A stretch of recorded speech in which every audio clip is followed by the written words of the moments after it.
क्या आपको विश्वास है भूत प्रेत पर? क्या आपने कभी सुनी है भारत की सबसे डरावनी भूतिया कहानी? अगर नहीं, तो यह कहानी आपको एक नए दुनिया में ले जाएगी, जहां डर और भय एक साथ मिलकर व्यक्ति को हिला देते हैं। यह है वह भूत की कहानी जो आपको कभी नहीं भूलने देगी। अगर नहीं, तो आपको यह डरावनी कहानी जरूर सुननी चाहिए। यह कहानी है एक 12 साल के लड़के अनुज की, जो उत्तराखंड के एक छोटे से गांव में अपने माता पिता के साथ रहता था। एक दिन वह अपने नाना नानी से मिलने गया, लेकिन जो उसके साथ हुआ वह किसी भी व्यक्ति को सोचने पर मजबूर कर देगा। बच्चे अनुज की, जो अपने माता पिता के साथ रहता था, वह अपने नाना नानी से मिलने जाता है और उसके माता पिता को अर्जेंट काम होने के कारण वे उसे वहां छोड़कर वापस शहर चले जाते हैं। अनुज अपने नाना नानी के साथ रहने लगा। एक शाम को वह जंगल के रोड की साइड खेल रहा था। शाम होने वाली थी। उत्तराखंड की घाटी की खामोशी को ठंडी हवाओं के झोंके चढ़ने लगे थे। अनुज घर की ओर जाने की सोच रहा था। इतने में उसके पीछे वाली झाड़ियों में कुछ हलचल होने लगी, जिसने अनुज का ध्यान अपनी ओर खींचा और वह बहुत ही डरावनी और मन को भयभीत करने वाली सी लग रही थी। और वह आवाज बढ़ती चली गई। फिर उसे झाड़ियों की ओर से एक सफेद कपड़े पहने हुई औरत उसकी ओर आती हुई दिखाई देती है, जिसकी कोई चेहरा नहीं था। और अनुज उसके चेहरे को देखने की कोशिश कर रहा था, परंतु उसे उसका चेहरा दिखाई नहीं दे रहा था। उसकी डरावनी मुस्कान और उसकी बहुत अधिक डरावनी आवाज से अनुज के पैर वहां पर जम से गए। अनुज डर के मारे वहां से हिल ही नहीं पा रहा था। फिर वह औरत अचानक से पीछे मुड़ी और झाड़ियों के अंधेरे में गायब हो गई।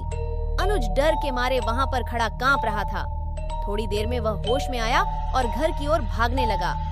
कुछ देर तक अनुज को अपनी आंखों पर और जो देखी घटना पर यकीन नहीं हो रहा था और उसकी हालत खराब थी। रास्ते में चलते हुए वह यह सोच रहा था कि जो उसने देखी वह कैसे इसे बयां करेगा। फिर अनुज घर पहुंच गया और वह उसके साथ हुई घटना को अपने नाना नानी को बहुत अच्छी तरह से सुनाने लगा। उसके नाना नानी उस घटना सुनकर हैरान होने के साथ साथ रोने लगे। अनुज अपने नाना नानी के रोने को समझ नहीं पा रहा था। कुछ देर बाद अनुज की नानी ने अनुज को खाना खिलाया और उसके नाना बिना कुछ बताए घर से बाहर चले गए। उनके रोने और नाना के बाहर जाने के बारे में अनुज को कुछ नहीं बताया। हालांकि अनुज ने अपनी नानी से बार बार पूछा था। कुछ देर बाद उसके नाना घर वापस आ गए और अनुज को गले लगाकर फिर से रोने लगे। उसके नाना ने उसे बताया कि जो उसने जंगल में औरत देखी थी वह एक छलावा है। छलावा की आत्मा जो अपना रंग रूप बदलकर शिकार करती है। वह आत्मा ने गांव के बहुत सारे लोगों को अपना शिकार बनाया है और इस बार उसने तुम्हें शिकार के रूप में चुना है। वह आत्मा जिसे भी शिकार बनाती है उसे वह पहले से ही दिखाई देती है। यह उस आत्मा की खूबी है और जिसे वह शिकार के रूप में चुनती है उसे वह या तो गायब कर देती है या उसे मार देती है।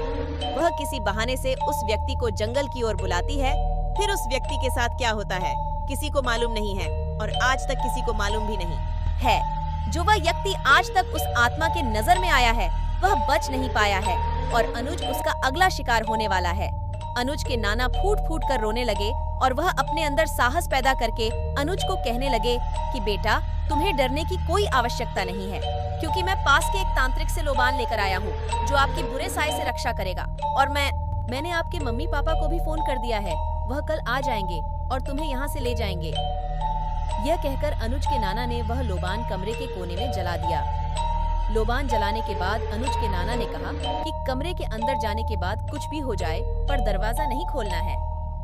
यह कहकर नाना ने दरवाजा बंद कर दिया और फिर अनुज अंधेरे कमरे के कोने में बैठकर रोने लगा। वह कमरे में बैठा हुआ सोच रहा था और उसे अपने नाना नानी के रिएक्शन को देखकर कुछ समझ नहीं आ रहा था और जो उस आत्मा का हुआ हादसा था वह उसके दिमाग से नहीं निकल पा रहा था। उसके कानों में वह खौफनाक आवाजें गूंज रही थीं और उसे बहुत ही डर लग रहा था। वह दिन होने का इंतजार कर रहा था। आवाज आई उसके ठीक 2 घंटे बाद दरवाजा खटखटाने की। तुम बाहर आ सकते हो। अनुज बेटा, अब खतरा टल गया है, तुम बाहर आ सकते हो। अनुज बात को ध्यान से सुनने के लिए दरवाजे के पास चला जाता है। फिर उसे नाना की बताई हुई बात याद आ जाती है कि कुछ भी हो जाए परंतु गेट नहीं खोलना है। इतने में ही उसके कमरे में से बहुत गंदी बदबू आने लगती है। फिर उसने अचानक से पीछे मुड़कर देखा तो वह बदबू उसी लोबान से आ रही थी। अनुज बहुत घबरा जाता है और फिर वही गेट के बाहर से आवाज आती है और वह इसी डर से वहाँ पर बेहोश होकर गिर जाता है। अगले दिन अनुज के माता पिता उसे वहाँ से ले जाते हैं और अनुज के नाना नानी फिर चैन से रह पाते हैं। उन्हें ऐसा लगता है कि वे अनुज को मौत के मुंह से बचा लाए हैं। अनुज के साथ घटी उस घटना के बाद लगभग 1 साल बीत जाता है।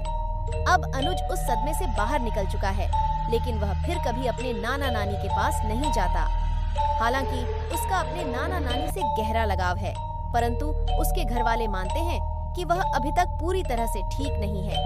इसलिए अनुज के पिता गांव जाकर वह लोबान लाते हैं, जिसे उसके नाना अपने घर पर जलाया करते थे। अनुज के पिता इसे अपने घर में प्रतिदिन सुबह जलाते हैं। फिर एक दिन अचानक अनुज की नानी का फोन आया और उसे बताया गया कि उसके नाना की तबीयत खराब है। उसने तुरंत अपने माता पिता के साथ उनके पास जाने का निर्णय लिया, लेकिन जब वह वहां पहुंचा तो वह साया अभी भी उसके ऊपर छाया हुआ था। एक दिन किसी बहाने से अनुज जंगल की ओर चला गया और वहीं उस आत्मा ने उसे मार डाला। जब हम किसी पुरानी कहानी लोगों को सुनाते हैं, हम सोचते हैं कि यह सिर्फ कहानी होगी, लेकिन कुछ कहानियां ऐसी होती हैं जो हमें यकीन दिलाती हैं कि कुछ चीजें हैं जो हमारे समझ से परे हैं।